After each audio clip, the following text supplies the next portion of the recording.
Hi up guys, in this video I will show you how to delete recently visited pages on Facebook. Firstly, go on your feed side and then go on the three dots on your right upper side. Then scroll down and go for settings on the first selection. Now you need to scroll down and go for the side for your information and go for the first selection, activity log. Now you need to go down again, and as you can see you have logged action and other activity. This is the last selection. Just click view logged action, and here guys you can find out the recently visited pages, and here you can delete it with simply, and I have an option for delete. I'll go delete, and that's it.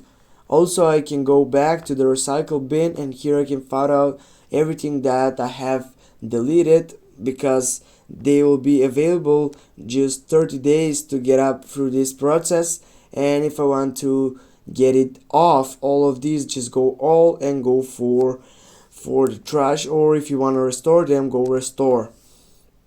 Now get back. Now guys, you know how to delete recently visited pages on Facebook. Thanks for watching. Don't forget to hit that like and share the video. See you soon.